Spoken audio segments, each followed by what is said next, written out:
Conti, bella palla per Rebic, Ibra, Rebic, il tiro, goal! Hello everyone and welcome to another episode of the SempreMilan podcast. I'm your host, Ollie Fisher, joined once again by Jan. Hi guys, thanks for having me. Yes, and we've got a very special guest with us. We thought we'd record a pre-derby preview because I think we'll all be in agreement, it's like the biggest derby in about 10 years or so, even though there's no fans. But we've got Siavoush Fallahi with us. Hi, everyone. Good to be here. Thanks for inviting me. No problem, Pleasure. No problem at all. So, I'm nervous. We're recording this on Friday. Milan have just played in Belgrade and we drew 2-2 with Red Star, Europa League round of 32 first leg. It was going well until added time when 10-men Red Star equalised with a header. You know, we could have done with the morale-boosting victory, especially after we lost in the last game against Spezia in the league. Inter jumped above us in the table last weekend because we lost to Spezia. They beat Lazio. That was a good performance against an informed team. How are you feeling going into this one? I'm quite calm. I of course I think the nervousness will come in, the closer you come to kickoff. But I'm quite calm in the way that I know Inter plays. I know it's a team that now feels very solid in defense. I know the players will be fresh. I know Inter always creates a lot of chances. I think Milan has managed to create a lot of problems for Inter this season in both games, but I'm quite confident with the way Inter is playing and performing football. Of course, it's a derby, and in derbies everything can happen. It's a cliche, but it's very true.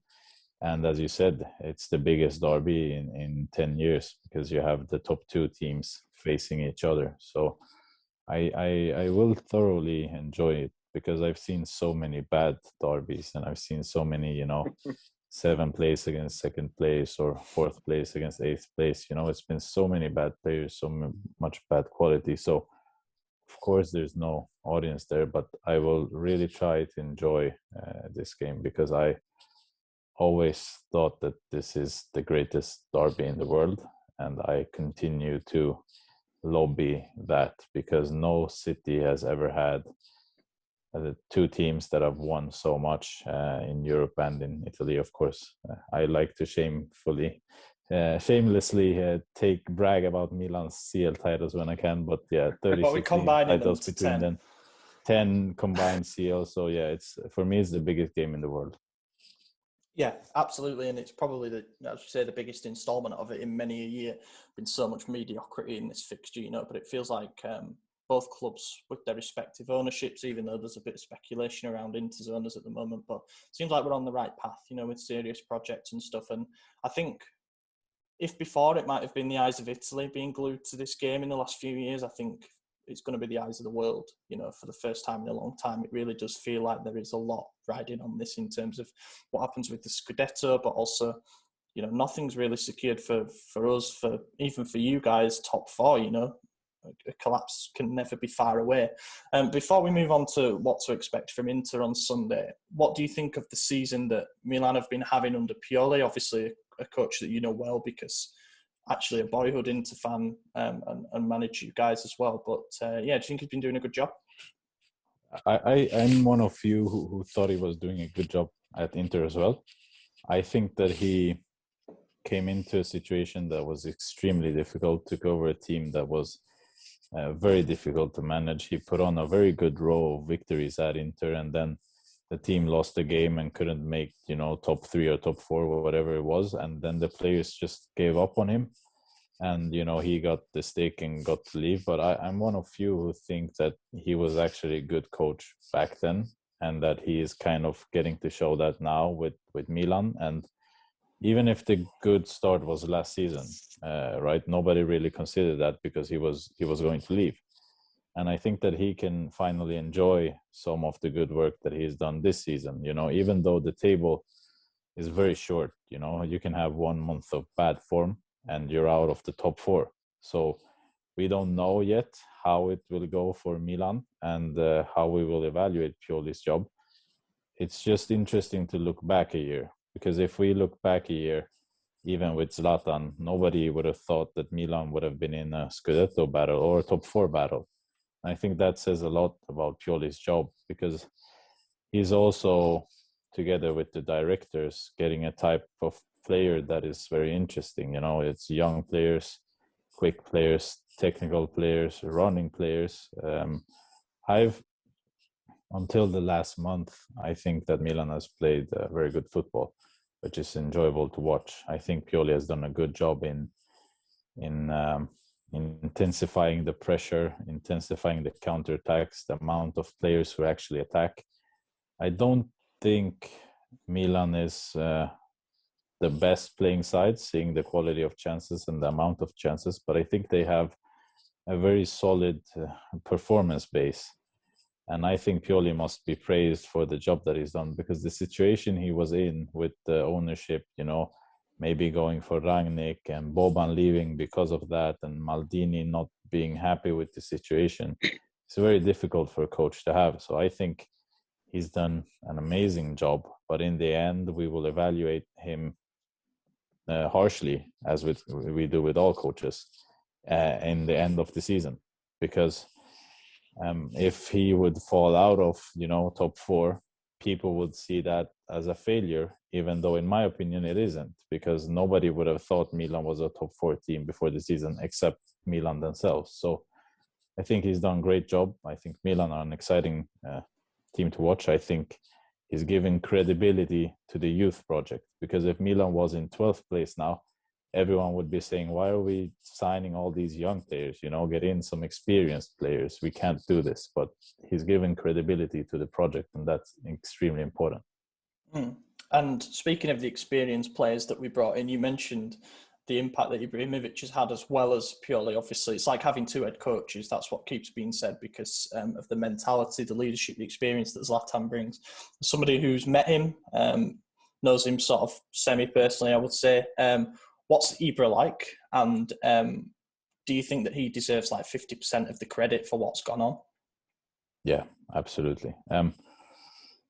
I think this Zlatan is a different Zlatan, because Zlatan's always been a superior type of player. He's always been he's always spoken his mind. He's never been afraid of, telling someone they made a bad pass or bad decision. And in teams where players are already ready to win, that's probably going to make you win, right?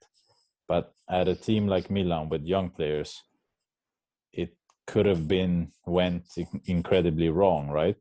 But I think since Zlatan came, he's shown the young players what you need to be on top. And he's shown the young players that if I can do this at 39, there's no excuse for you guys not to do it at 20, 23, 24, 25, 18, 19. So I think Pioli said that before Zlatan came, that if you have Zlatan on the training ground, it's difficult to not train well, because he'll let you know.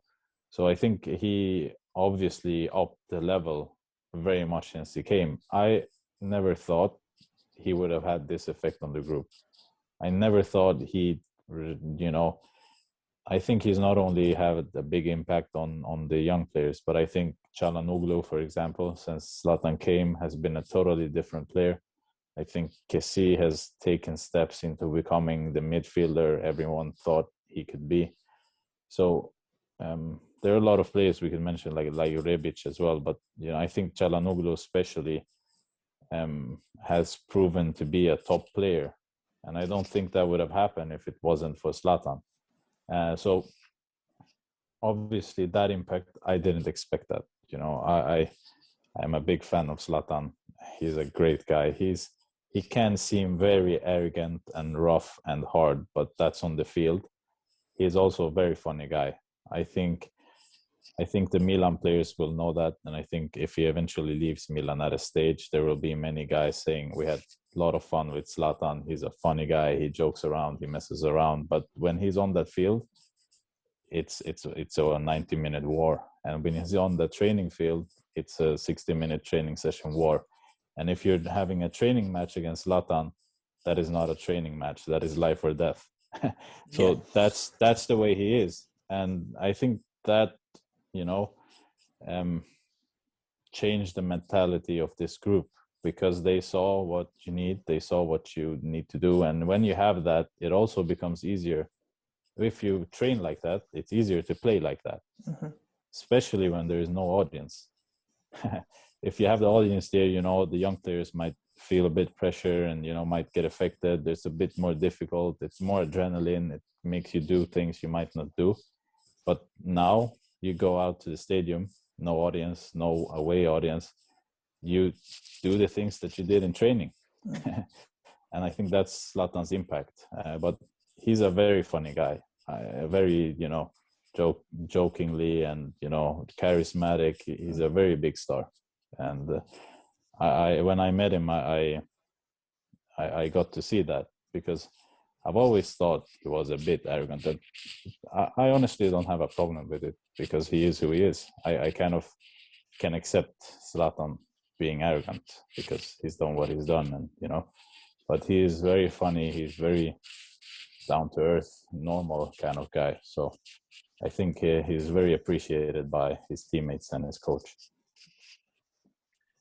So, from the outside looking in, obviously Ibrahimovic is off to this Sanremo festival, and then you've got Gijo and Hakan not renewing. You've got questions about the captaincy of Romagnoli. As an Inter fan, how does that look to you? Does it look like Milan is starting to deteriorate a bit, of ticking time bomb, and the match on Sunday could put, like, not a nail in the coffin, but certainly push towards that way? Yeah, I think that's the way this derby should be seen. I think so. You know, the media and the newspapers, they will always draw this up as a Scudetto battle, but there are too many points in the league left to say that straight away. But I'm confident that if Inter wins the derby, they'll get a good enough boost to go on to win the league, because then they'll have, within a month, beaten Milan, beaten Juventus, beaten Lazio. I think it's a signal not to Inter so much, but to the rest of the teams, that this team is here to, you know, to do their best. I think Milan has a big risk in this game. And I think Milan has more to lose than Inter in this game, because, as you said, if Milan were to lose, it will very quickly become, you know, 2021. I think you go up to 5 losses. If that's if they lose the derby, that's more than they did in, you know, almost a year before. I think the renewals are not such a big talking point, because we don't really know what's going on. I mean, Gijo, of course, it's a big player. Hakan is a very big player. But that, if they want to stay, they will stay. If they don't want to stay, they'll go. It's not more difficult than that. I think the ticking bomb here is if Milan plays badly result-wise and Zlatan goes to Sanremo, and that continues, because that's going to create a lot of controversy, and that's not going to send the right signals either to the fans, because when Zlatan is at Sanremo, he is there to be charismatic, funny, light. You know, he's not there to be angry because they lost the last game. So I think that's a mistake. You know, I think Ibra does a bit what he wants, right? But I think this is a mistake. And at Milan, they surely don't want to make Zlatan angry or feel like, you know, he can't do stuff like this. But it's so easy to do it when it goes well, because nobody will care. It's very tough to do it when things go bad and if you lose games, because then it's not good TV, it's not good PR. There's a lot of questions, you know, and it's not only questions to Zlatan. They will bombard his teammates. Hey, what do you think about Zlatan going, you know? So that's a big risk, and I'm quite surprised. And also, I think, combined with the fact that he might be called up for the national team very soon, it can be a lot of things in a short time that won't make him look very good at Milan. And I know for a fact that Milan are, you know, they're not very happy with the fact that he might go to the national team. Of course, he's 40 years old almost. He has to play 2 more games instead of, you know, resting like he did before the last derby. So there's a lot of question marks. And we also have to remember that last derby he took a red card that I've never seen him do that in the last 10 years. A very unnecessary card which put his teammates in trouble. So Zlatan, well, of course, when these speculations rise and a lot of people talk bad about him, he always rises up and shuts everyone down. But if that wouldn't happen, it's a big risk for Milan as team for their season. Yeah, I think I agree. like what we've seen this season is that when there's been a big game upcoming for Milan, there's been quite a lot of negative press surrounding us. So, for example, an article's come out today about Gigio's Raiola wanting a release clause for Gigio, and of course it comes a couple of days before a huge game. There's always something in the media that's trying to destabilise basically anyone who's a threat to Juve, because we know what that's like. And the Sanremo thing has a real potential to be very sour, whereas the possible benefits of it are none for us as a club. Like for Milan, it's nothing. It's a PR exercise. It's kind of looking like Zlatan's bigger than the club, and it's more about Zlatan than it is about Milan. And in our most important season, most important period in the last 10 years, and he's swanning off to the festival, the youngsters are going to be looking at that thinking, can we do that? Can we go off and do stuff that he can? And it's not a good look for us. So the only good thing there is that they actually know that they can't because they're not Zlatan. But in general, I agree. Like, if it would have been, anyone else, they'd probably say, if they do that, we could do that as well. But if it's Zlatan, I think they're quite okay. But with the rest, it's 100% true because, as you said, the benefits for Milan as club, even if Zlatan goes and says Forza Milan and does a live tattoo which says Milan, I love you, is not so much good stuff coming out of that for Milan. And it's a big risk. It's a big risk for the club, There has been speculation that we knew about it because the rumour is that it was all agreed back in March, and we knew about it when we were offering him his renewal and when he signed it. However, something tells me that it might change. Like there was a report that came out this morning saying that he'll only actually be there for the first night or the last night, and that the rest of him he'll video in. So he'll actually, but we don't know what's going to happen. But yeah, I think it's likely that they are flexible if the results go bad, because anything else would be not so intelligent. If, as I said, if they go on to lose before and after, I have a hard time seeing him stay, and then the video call probably makes sense because I thought he'd do back and forth, but he actually stayed there the whole week, and that's not, and if they promise that in the renewal, of course, this is a marketing activity, this is something that's probably worth a big load of money and PR. And if that somehow made, the contract negotiations easier, it might have been worth it, right? But it's easier to talk about it and sign the contract 6 months ago. And then when it actually comes to happen, it's still a bit more difficult to look at. We've also got a game smack bang in the middle. We've got Udinese at home. But that could get rearranged, couldn't it, if we go into Europe? Is it bad that I don't want it to? I don't want it to be rearranged. Like I kind of want us to face up to the consequences of this whole thing. But we'll see. I've got a feeling that might change. Anyway, back to the derby. How big do you think last weekend was? Obviously, Milan have been top of the table pretty much from the first round up until last weekend. And we slipped up against a team that a lot of people backed us to win, even though Spezia have been impressive this season so far. And you beat the most informed team in the league in Lazio to overtake us. Do you think that that might be the passing of the baton almost, and we might not get top spot back? I think obviously, I think Spezia is a good team. I have to say that. I think it was the losing against Spezia wasn't for me such a big thing.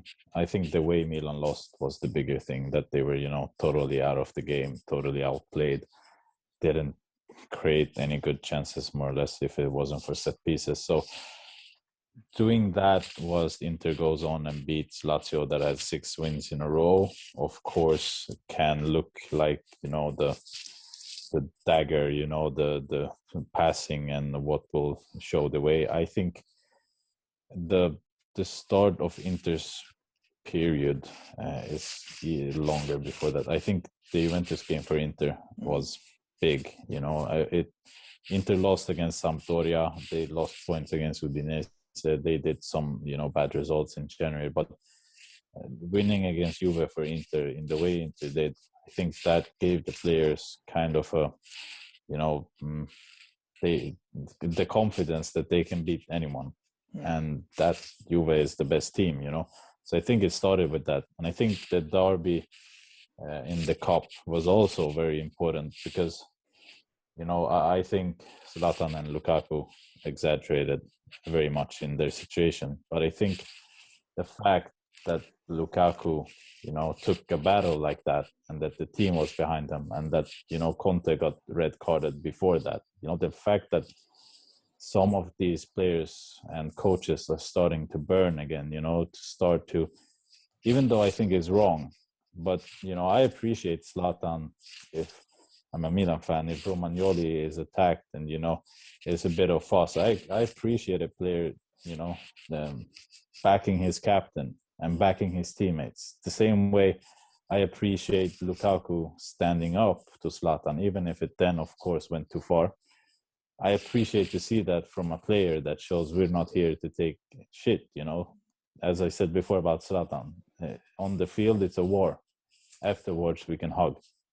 So I think that game and that situation were crucial for Inter to show that this group is very solid. And for the first time in, you know, so many years, no player left, no rumors about contracts, no rumors about signings or not signings. You're going to be sold or loaned out, nothing. This group is the group that it is. The coach is who he is. The owners can be whoever you want, but the group is extremely solid. So I think more than last weekend, this positive feeling about Inter has been the last few weeks, because I think when Inter went down to Milan in the cup derby and in the cup against Juventus, I think they showed some really good football after that. Of course, then Zlatan got the red card, so it kind of maximized. But the reaction of the team when they let a goal in before has been, you know, it's killed Inter.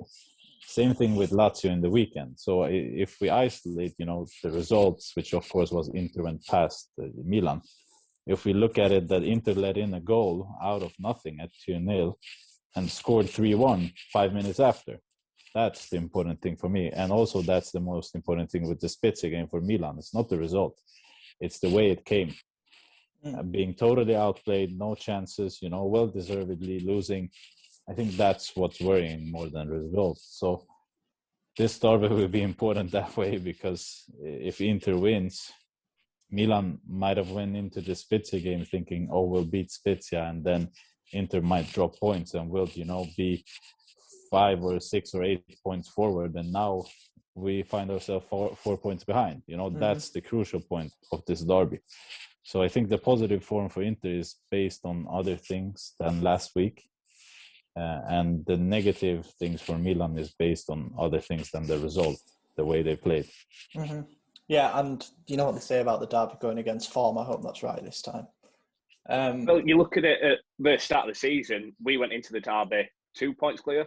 Yeah. And Inter were kind of having the bad run of form at the start of the season, I suppose you could say, being 2 points behind. So it'll be interesting to see how it flips this time, if Inter can capitalise or if they do actually drop and the out-of-form team takes over. Yeah.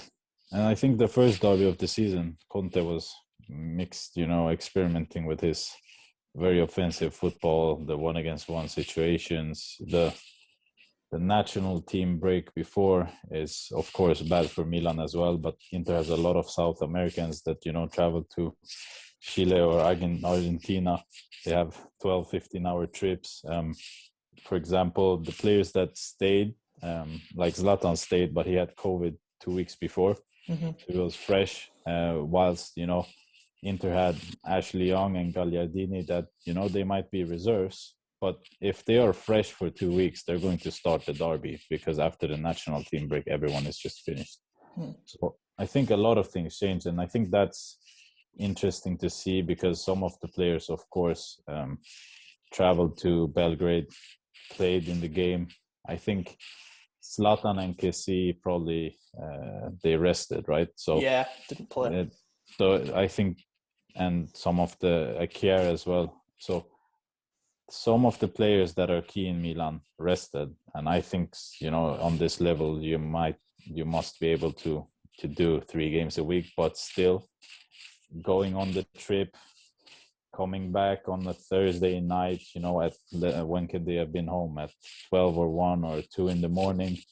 No training session before Friday, afternoon. It still takes a lot of energy, and then when you don't get the result as well, it's just you feel like, this was some wasted hours we had here. So I think that's going to have an effect as well, especially since Inter had 1 week's rest. So I think Inter has to be the team that's going to take, commando. And I think Milan, even though Zlatan and Kessie will be fresh, they will be a bit more laid back in the beginning. It was interesting because when we got knocked out of the cup in the quarter-final, we were told it was going to be a blessing for us because we'd then have 2 weeks without midweek games. And then we rocked up to Spezia and put in an absolute horror show. So I think sometimes you can get out of a rhythm. But you're right, travelling to Belgrade on a Thursday night. And there were some rumours that we stayed over last night and that we travelled back this morning, which I think would have actually been wise. But it makes it all depends on how you train the day after. Some just prefer to go back straight away and train in a bit later. Some say no, it's better if we sleep and recover at the hotel and then we take the next day back and train straight away.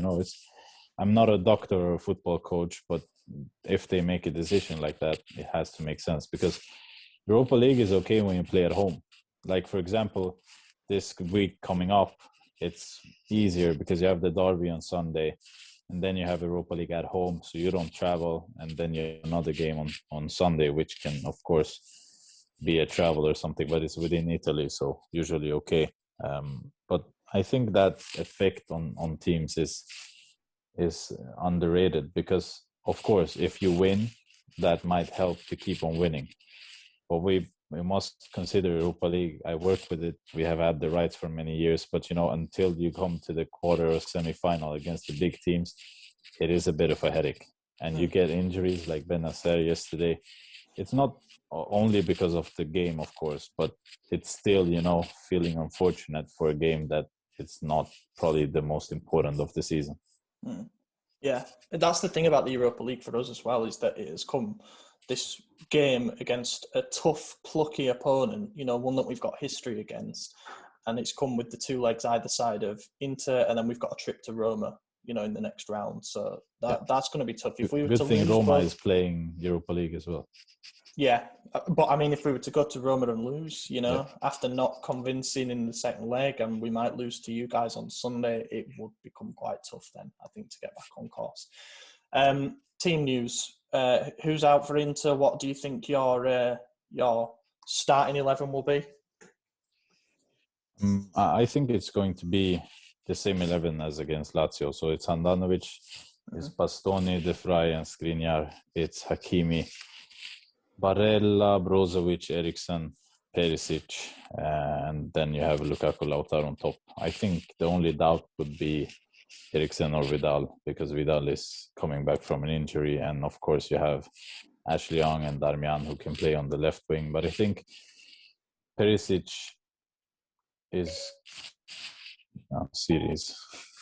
Perisic is good on his head, and I think Milan usually tries to find Zlatan on the far post, and Perisic is doing quite well the last few games.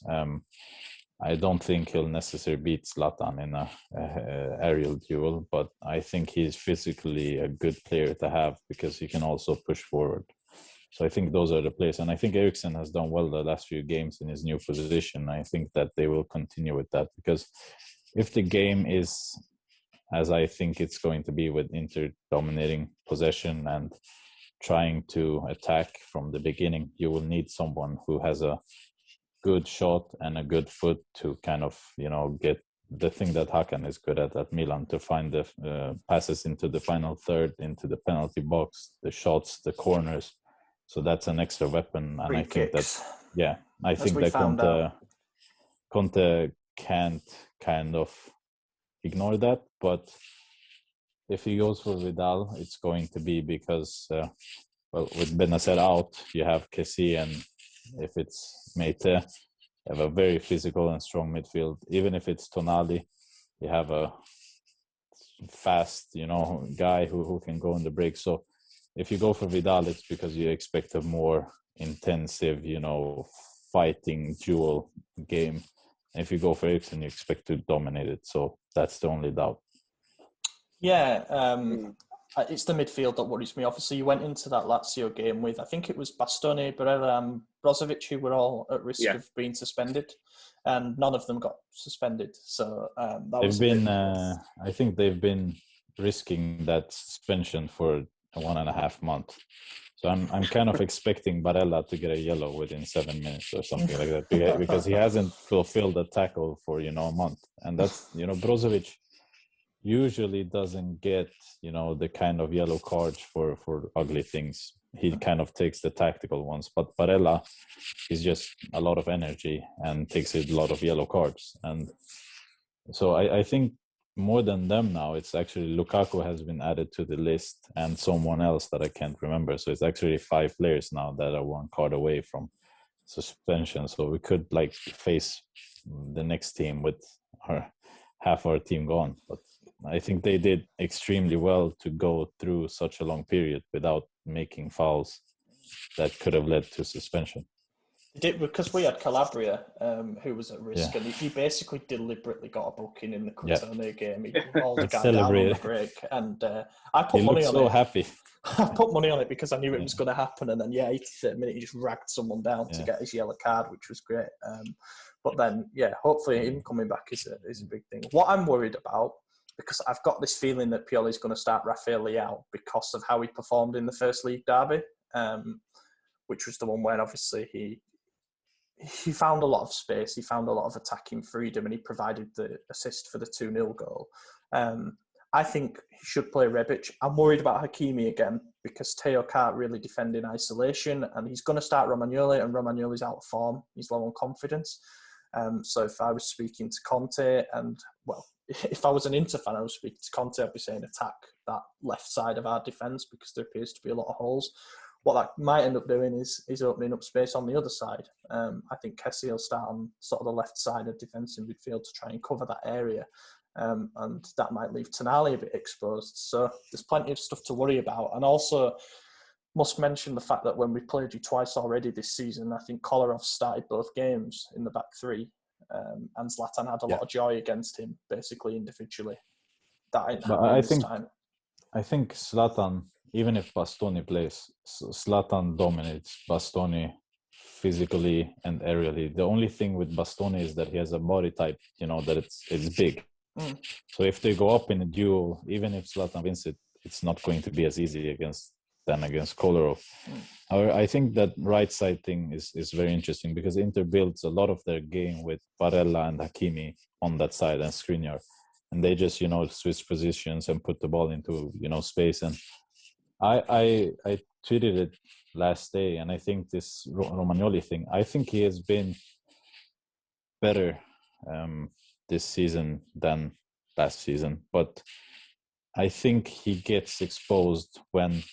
So I think Milan this season, right, they've improved and they've taken a step to be a team that they haven't been before. And I think while Milan has taken 1 or 2 steps forward, that's left some players behind. And I think Romagnoli is one of those because he was very good in that Gattuso low back line system where he can be a, traditional Italian defender. Now Milan wants to be a top team, an attacking top team, a team that leaves some space behind, a team that kind of attacks more. And as soon as Romagnoli has some space behind him, between him and the goal, he's not so solid because he's not so fast. And I think that will represent a problem for Milan going forward because he's the captain, but Tomori has physicality and speed. He's very fast. And I think Inter, if you look at Inter's back 3, Skriniar is extremely fast. He's one of the fastest defenders in the league. De Vrij is probably a bit slower, but he's still okay. Bastoni is good in the pace. So I think that's a big risk. And I saw the Juve game against Milan. They only exposed that side. Mm-hmm. They exposed Theo and they exposed Romagnoli not being able to cover. And I think Hakimi is very good at that, because the difference when Hakimi goes forward is that Skriniar is always there behind him, right? But when Theo goes forward, he has to have Romagnoli, and then you have to take one of the midfielders. So that's a big risk for any team that faces Inter, because I don't think Inter will revolutionize anything. Inter plays the way they play, no matter who it is against. Only difference is sometimes you manage to do it better and sometimes you do it worse. And I think even the first derby where Inter lost, I think they created good enough of chances to get a draw. A lot of big chances that they missed. I think they conceded too much in defense. And if we look at the Cup derby, which I think is a more likely match, the type of match, I think Inter lets in a goal that Zlatan scores, which is, if we look at expected goals, it's a very difficult goal to score. So Inter is not giving the same amount of big chances to teams, and that's going to be where Zlatan has to make the difference for Milan. Yeah, the Romagnoli thing is basically like exactly what I wrote a feature this week, basically saying exactly what you've just said there, and I come to the conclusion that the best solution for us is, if you can't bench Romagnoli, you need to find a way to have someone partnering him who's going to cover him and going to bring the best out of him. And it's never going to happen, but that is probably to move him across, because Calabria tends to pick and choose his moments when he goes forward a lot more than Theo does. But everything, like the stats, the metrics, when you look at it just with the naked eye, seems to suggest that Kier Tomori would be a much better pairing, but it sends a bad message when you bench your captain. So I think you're right about us growing and leaving him behind a little bit. Coaches love left foot players. They do. I think he's quite poor in build-up, Romagnoli. I think he doesn't have a good left foot, but coaches these days, they love their left foot players. And it's kind of an obsession, because having left-footed CVs mean you can have one left foot and one right foot, and it's kind of a trend in football Europe now. But that's also a big reason that he's where he is. I think it's Pioli's biggest dilemma coming into the derby is, do you drop Romagnoli? Because Tomori, when he came on in the derby for Kier, them two together was fantastic. So do you go into it with actually Tomori and Romagnoli, because Kier's unfit, and if you bring him off after, say, 20 minutes, if he picks up an injury, that's going to be more difficult throwing Tomori into such a big game. So I think his biggest dilemma is, I think Tomori has to start, but I think he needs to decide who it's between. Does he drop Romagnoli? Does he play Kier? But Tomori's physicality, athleticism, it makes him a starter in a big game like this. It's also because Lukaku is difficult to play against if you're not going to get physical. Like, he's obviously going to beat you or turn up once or twice or three times, no matter what you do. But Tomori was very good at that, I think. I think that's one of the best signings in the last few years, because you need fast-paced CBs, and obviously Kier is getting older, and I don't think in 2 years he'll be a starter at Milan probably. But it's interesting if he wants and dares to make that decision for a game like this, because I think it would make sense, but it's very difficult to do, because then you kind of, the balance of the locker room and the starters not being starters can create a lot of problems. But it would be courageous, and I think also the right move to do. Yeah, I think he's got it difficult whichever way he goes, because if he drops one of Romagnoli and Kier for Tomori and it works, then he'll get a lot of praise. But like you said, it's going to be bad for the morale in the dressing room that one of your starts or your captain's being dropped. But if he just plays it safe with Kier and Romagnoli and he leaves out our most informed defender, he's going to get a lot of stick for that too, and questions are going to then start being asked if it doesn't work out. So he has got a difficult job on. I wonder if this is almost like a last test for Romagnoli. This is biggest game for years in the grand scheme of things with the club.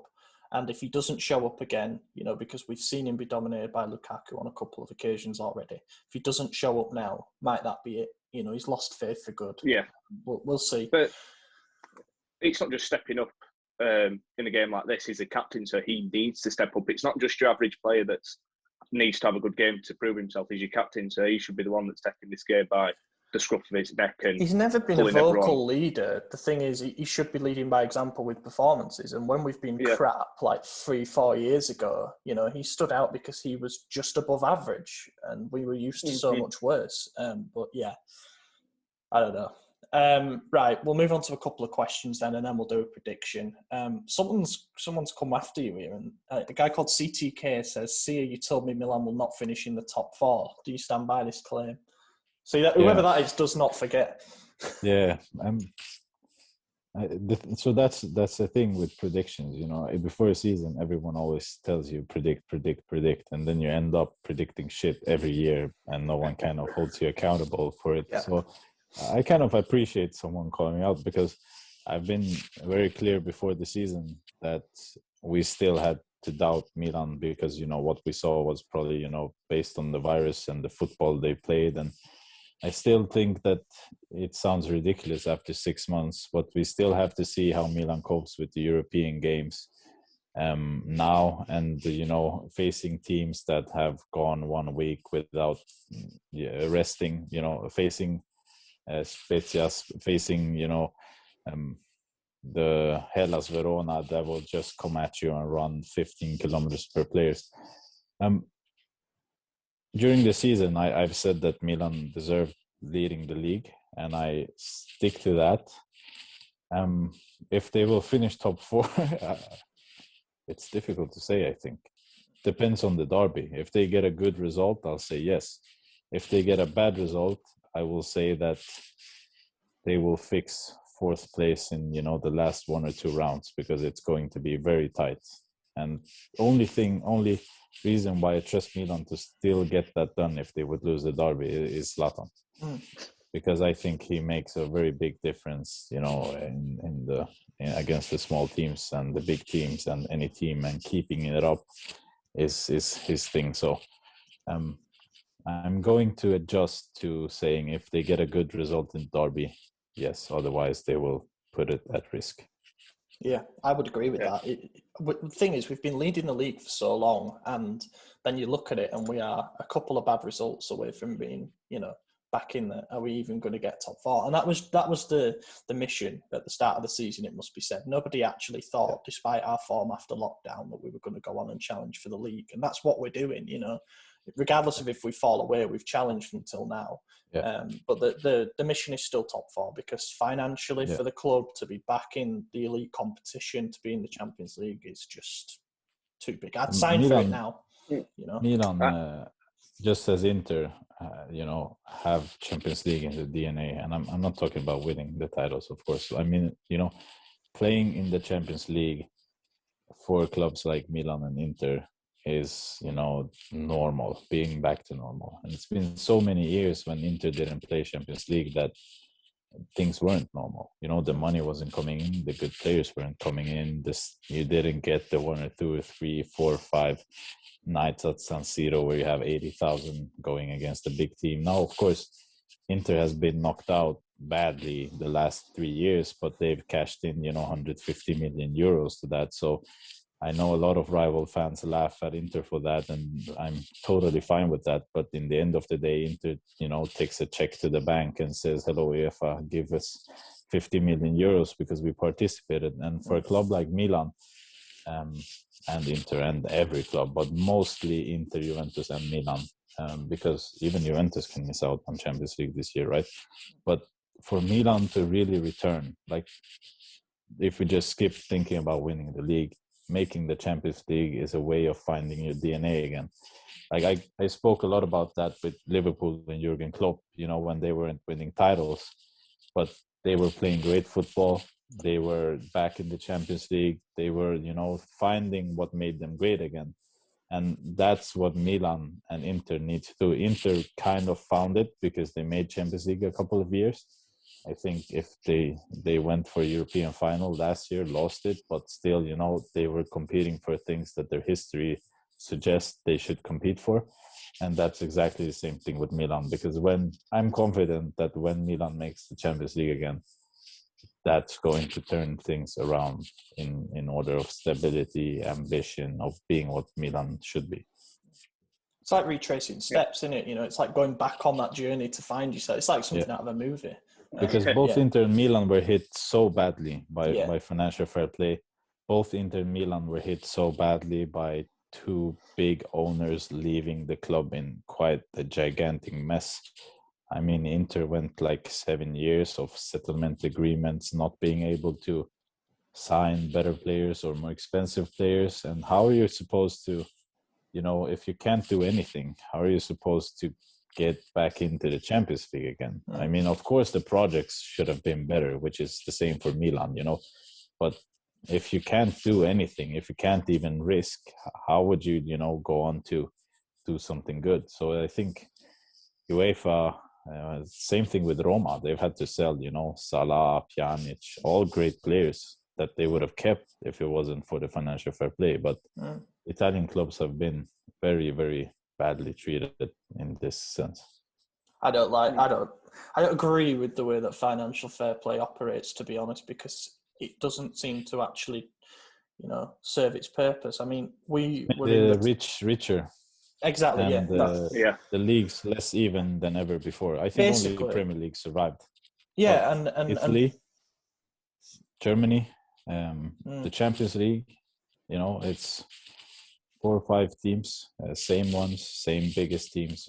I think the idea was good, but it's turned out to just suit the already very wealthy clubs, and it's made them even more wealthy.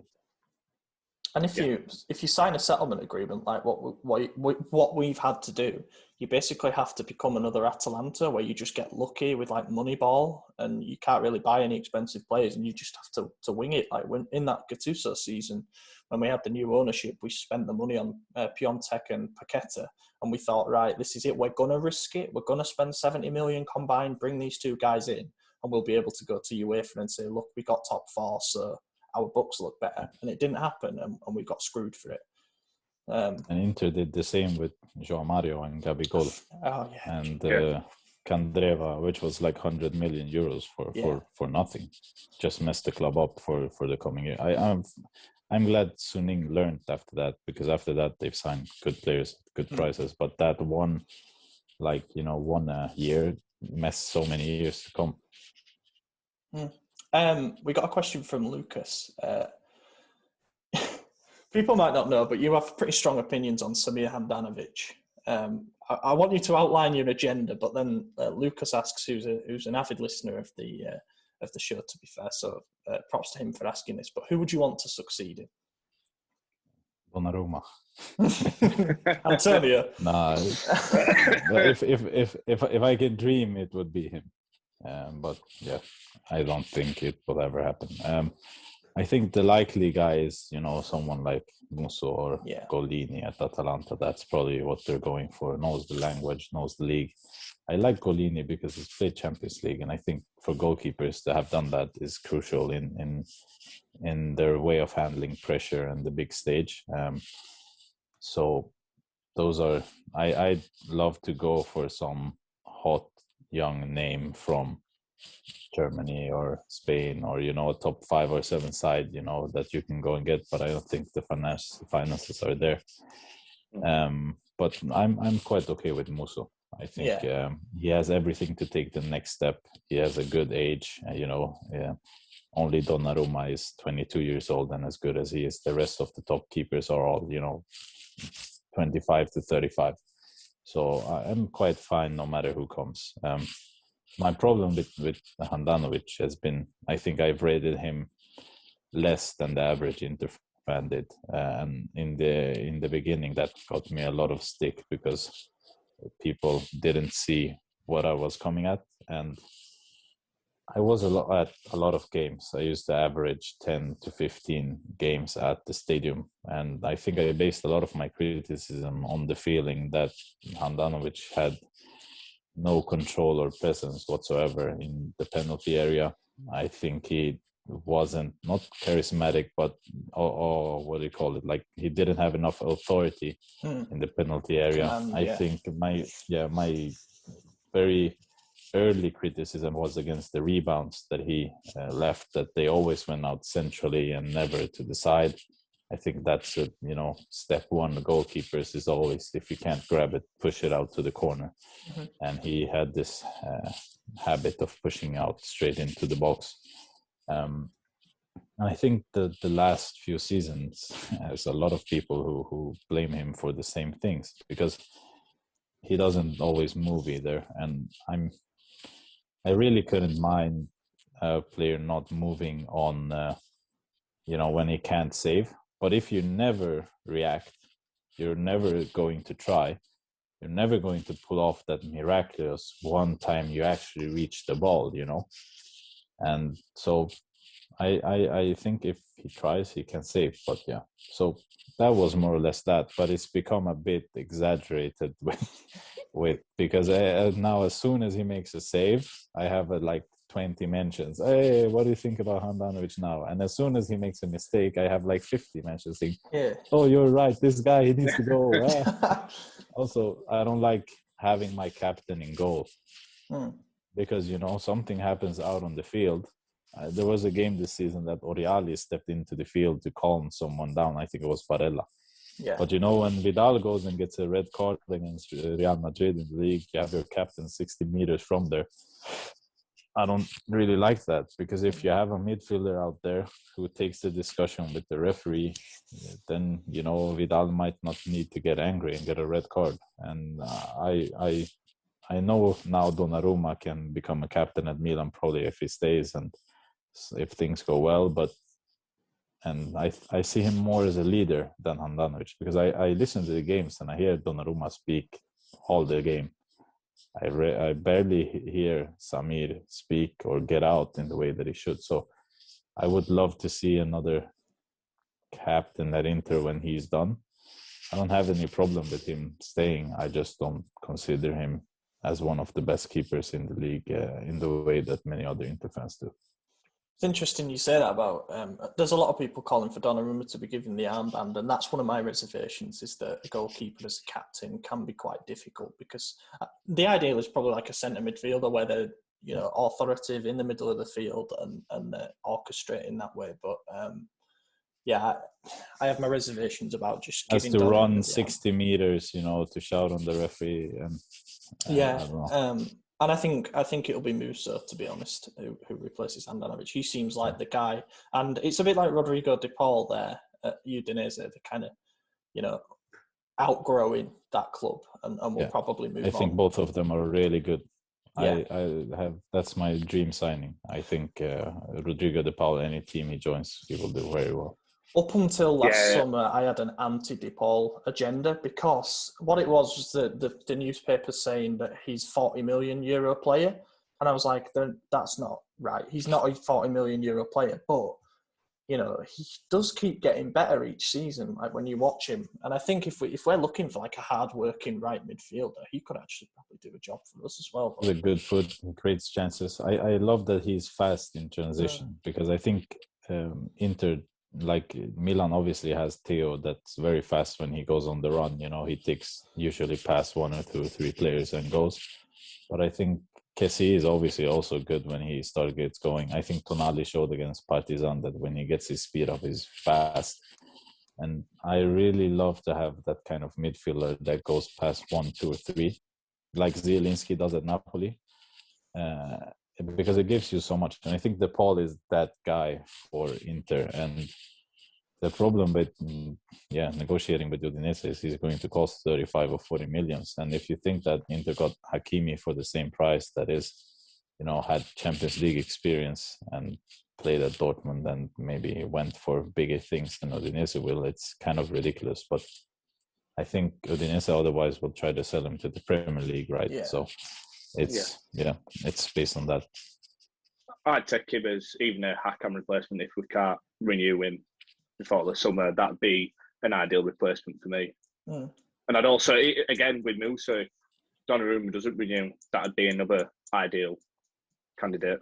Yeah, I think they're both good players. And a final question before we do a prediction and wrap it up. A lot's been made about how, this is obviously the Ibra v Lukaku derby and two top sides and stuff. But I find it funny how whenever things go bad for us, Pioli comes out and he's very much the arm around the players kind of coach. Whereas when Inter have a bad performance, Conte likes to set things on fire.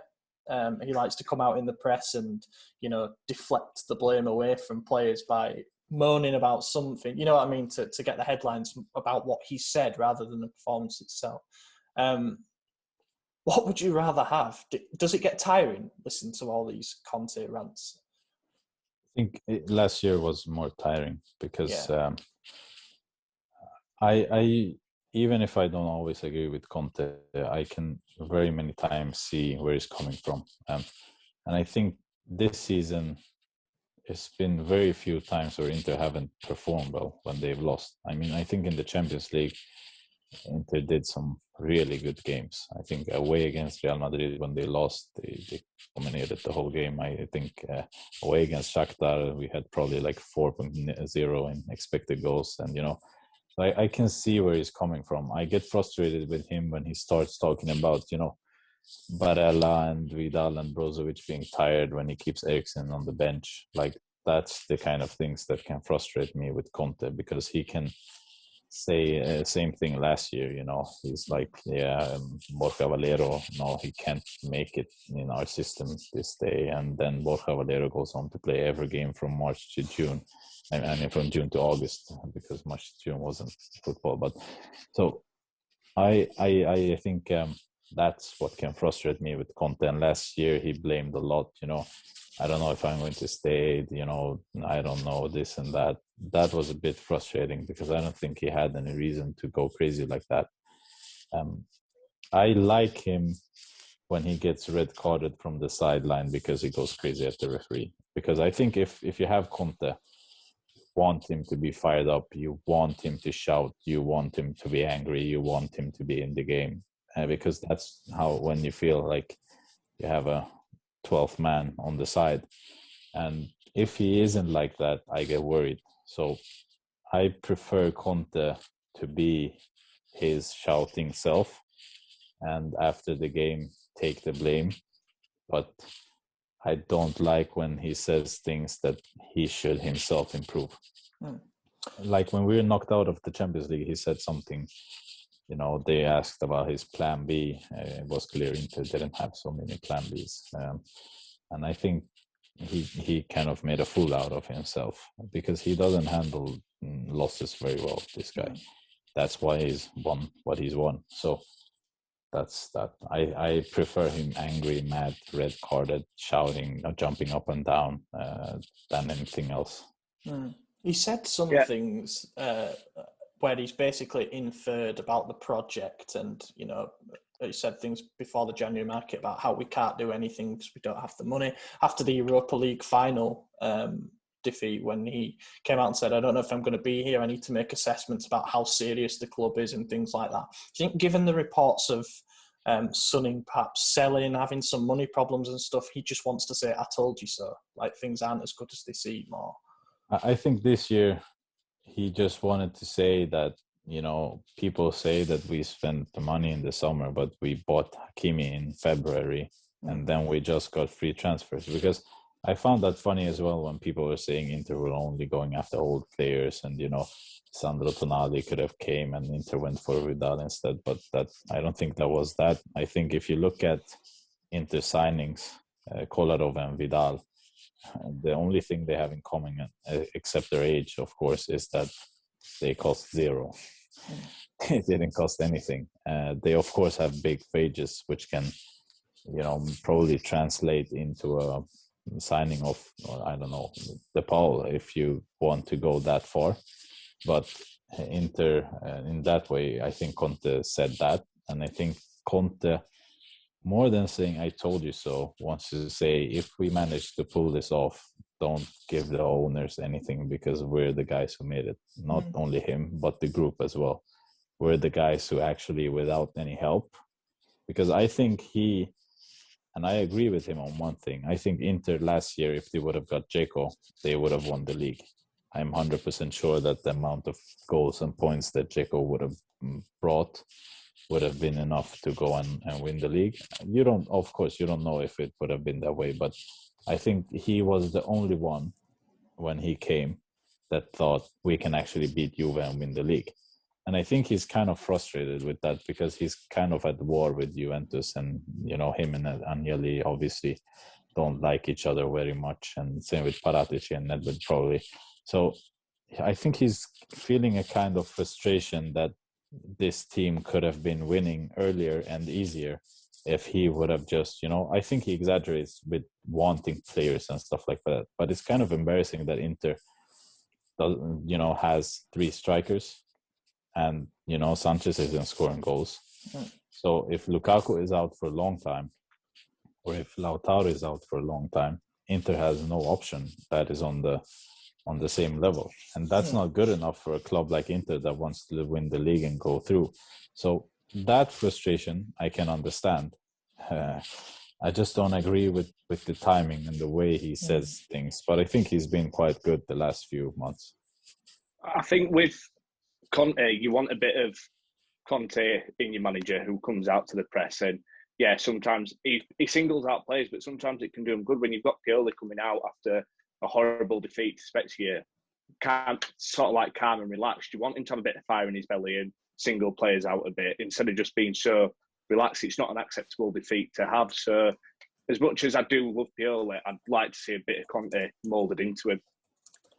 He was angry yesterday, though, with Stankovic. I could hear him scream at Stankovic to stop insulting Milan's players. He did it quite a lot, On the bench, he's quite vocal, but I mean, just coming out sometimes, he needs to show, a bit more passion. Not to say that he hasn't got any, but just a bit more like Conte shows it, that he does genuinely care about his results. I think you're the coaches, right? I think they are in ways. I hate that with Ranieri. I think you guys lived that with Montella when they came out after loss and were laughing or smiling. Yeah, they probably smiled a second, and probably no one noticed. But in these days, that's a photo. It's on Twitter, and then everyone is angry. So I totally get that. You want to see that because I can sometimes even if I don't agree with Conte, I can just appreciate that he's so sore loser. His eyes are black. He can't speak. He doesn't make any sense. He's just angry. And even though he's ridiculous at times, I can appreciate that because he's kind of feeling like I'm feeling. And as Zlatan, if you put a video on Zlatan after a game, he will give you that. He will give you the anger, the emotions, the stuff. So I think you appreciate that as a fan. Like the Mourinho thing as well. I think it's actually part of its mind games. So Conte knows what he's trying to build, and when there's been a bad defeat or whatever, he's quite clever in coming out to the media and call it a hissy fit. I don't mean it like that, but showing anger, showing passion and stuff, because all of a sudden then the headlines become about him and about what he said in the press conference rather than the performance, rather than the result. And that's what Mourinho's very good at. Mourinho was amazing at that at Inter mostly, and even a bit before. But people I think as with Mourinho, and also when they don't win, because that mentality is based on winning. It's a bit like Zlatan, the guy is almost 40 years old, and if he doesn't win, people are just going to laugh at his lions are not humans and stuff like that. But that's the same with Mourinho. It's the same with Conte. They are funny to hear when they win, but the second they start losing, they seem ridiculous. But you can accept the hissy fits as such from Conte and Mourinho because the winners, they've won it, so it's just where they are. And if that bit of the game comes with it where they'll throw a fit after the loss, then you've just got to accept, haven't you? Because in the long run, it might end up being beneficial somewhat. You trust them, don't you? Right, I'm eager to wrap it up. We were only going to do half an hour, but it's ended up being a belter. Predictions. I'll let you go first, Sia, because Yeah. So if I do anything else than saying a win, everyone is just going to say that I was too careful. But yeah, I have to go with 2-1 just for the fun of it. But then I don't know. I really think this is a good game to become a draw, because I think both teams would enjoy it. Like, not enjoy, but Inter would stay top and Milan wouldn't fall behind. I think it is a good derby for a draw. But because I am an Inter fan in this podcast, I have to say a 2-1 win. So that's the official one. Yeah. I think a draw would be a good result if Inter getting a couple of yellow cards for the key players out for the next game, where Milan can sort of capitalise on. But I said it on Sunday, and I'll stick to it now. I'm going to have to say 3-1 Milan. A few years ago, me and Ollie went to the derby, and all week I was saying Milan will win 3-0, and they did. So all week I've been saying Milan will win 3-1, so I'm hoping to keep that going. The hope for us is that this is probably the biggest derby since 2010-11 season, when obviously we wrestled the Scudetto off Inter, and there was a not as crucial this time around, but there was a massive derby towards the second half of that season where we won 3-0 when Pato scored inside a minute, and the feeling is that if we were to was on the bench. Yeah, feeling is that even if we, come into this game as sort of the underdog or whatever, if we find a way to somehow win this game, then all of a sudden the media agenda, everything turns positive again. But, I've let you two go first because I'm going to give a head and a heart prediction, I guess. My head says that this is going to be one of those where there's so much at stake that it's probably a draw and the two teams cancel each other out, and it could actually be a pretty bad game. But my heart says that it's going to be very open, and it's going to be two teams that actually want to show what they can do. They want to send a message. And I think if that happens, I think we'll lose 3-0. I have to say it, I'm going to get slated for that, but I have to get it on. I have to get it on record in case it ends up happening, because I just don't think that it would be the right game for us to play expansive. To be honest, I think for everything that we've mentioned about the isolation and everything, I don't think it'd go well. I really don't think it would go well. So yeah, it's a rather negative note to end the podcast, but Sia, it's been an absolute pleasure. Thank you for joining us. Thanks for having me. Your Twitter @ is Siavoush. So it's going to be difficult, but you might just tag me or something. Yeah, I'll definitely tag you, and we'll put it in the description as well. And yeah, Jan, thanks for joining us. Yeah, good to be on again. I'll see you someday. My Twitter is @UK_AC Milan. Yes, I've been your host, Ollie Fisher. You can find me on Twitter @Ollie Fisher. And hopefully we'll record on Sunday night, having been completely proven wrong. And the city is red once again. Thank you for watching, everybody, and we'll catch you in a few days' time. Conti, bella palla per Rebic, Ibra, Rebic, il tiro, gol!